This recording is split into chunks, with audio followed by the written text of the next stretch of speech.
Halo teman-teman semuanya, kita berjumpa lagi di channel Best Newbie, channel yang membahas tentang komputer dan jaringan. Pada video kali ini guys, saya akan membahas tentang Linux Debian 10, lanjutan dari yang kemarin guys, yaitu masih berhubungan dengan SSH server, Open SSH server. Nah kali ini saya akan membahas bagaimana cara mengatasi guys ini ketika kita meremote ada keterangan seperti ini, access denied ketika mau login gitu ya.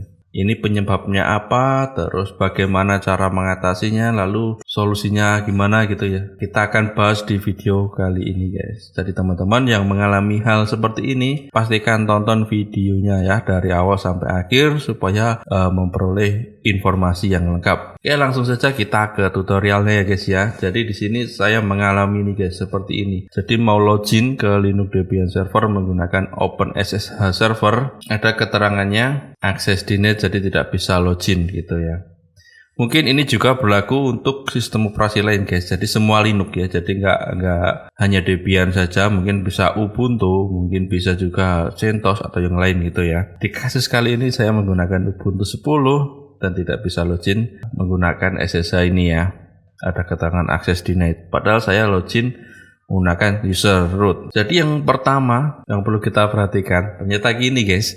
Ketika kita menginstal OpenSSH server di Linux gitu ya, ini Linux Debian 10, secara default tidak mengizinkan untuk login menggunakan root user via SSH ya. Jadi memang diblokir. Jadi teman-teman harus menggunakan user lain untuk login ke Linux Debian tersebut menggunakan SSH. Kali ini akan saya tunjukkan bagaimana cara kita melakukan settingan supaya bisa login menggunakan user root. Yang pertama kita masuk dulu ke Debian-nya. Jadi sebelum kita login ke SSH-nya, kita login ke Linux Debian-nya dulu. Di sini ya, langsung ke servernya gitu. Kita login dulu, pasti harus menggunakan user root supaya kita bisa mengedit filenya ya. Oke guys, ini saya sudah login ke user root, jadi teman-teman bisa cek, bisa lihat ya. Nah, terus kita akan setting supaya bisa login menggunakan root. Kita setting dulu di filenya di mana? Nah, di sini kita menggunakan perintah nano ini tag editor. Lalu file lokasinya kita di etc sshd config. Nah, di sini file konfigurasinya teman-teman harus ingat ya, perhatikan. Lalu setelah ini kita enter, kita masuk untuk pengeditan. Nah, di kemarin kita sudah bahas tentang cara mengganti port. Nah, teman-teman bisa cek di video sebelumnya. Nah, kali ini saya akan setting bagaimana user root bisa digunakan untuk login. Jadi tidak access denied kayak tadi. Oke, kita cari file konfigurasinya ini ya. Kita konfigurasi ulang di sini supaya kita bisa login menggunakan root ketika meremote gitu ya. Ini ada di sini bagian ini guys. Di sini ada permit root login guys. Di sini memperbolehkan root untuk login gitu ya intinya ya. Ini tanda pagarnya kita hilangin. Dan di sini prohibit password kita ganti yes. Permit root login yes gitu ya. Setelah itu kita simpan, kita Ctrl X, lalu kita kita enter gini. Nah, ini sudah tersimpan ya. Kita tinggal restart service OpenSSH-nya. Service-nya kita restart dulu di etc init.d ssh restart. Ini sudah restart. Langkah selanjutnya adalah kita melakukan pengecekan guys. Kita cek apakah kita bisa login menggunakan root atau tidak gitu ya. Oke, karena konfigurasi sudah selesai, kita ke tahap pengetesan. Kita buka aplikasi putih untuk meremote.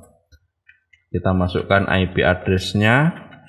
Lalu kita masukkan portnya 2202 karena kemarin sudah kita edit. Dan ini kita klik open. Oke guys, di sini sudah muncul login as-nya ya. Kita masukkan user root. Lalu kita enter, kita masukkan passwordnya. Oke guys, di sini sudah bisa login menggunakan user root. Memang secara default tidak diperbolehkan guys. Kenapa ya? Karena ini guys, user root ini user yang sangat penting sekali guys. Sekalipun langsung kena orang lain gitu ya. Orang lain tahu bisa bahaya banget. Karena bisa mengambil alih semua sistem yang telah kita buat gitu ya. Jadi teman-teman harus hati-hati dengan user root ini. Pastikan teman-teman buat password yang seunik mungkin gitu ya. Jadi supaya orang-orang itu tidak gampang kalau menghack gitu atau membobol gitu, kesulitan gitu ya. Dan mungkin alangkah lebih baiknya user root ini tidak bisa langsung login menggunakan SSH gitu ya. Ini hanya tutorial saja ya guys ya. Jadi teman-teman supaya tahu di mana nyetingnya, terus bagaimana cara menutupnya, seperti itu guys. Guys, mungkin ini cukup di sini ya videonya ya. Semoga ini bisa bermanfaat untuk teman-teman semuanya. Jika ada kekurangan atau ada yang perlu ditambahkan atau pertanyaan, kalian bisa tulis di kolom komentar ya. Mungkin cukup sekian, terima kasih dan kita berjumpa lagi di video yang lainnya.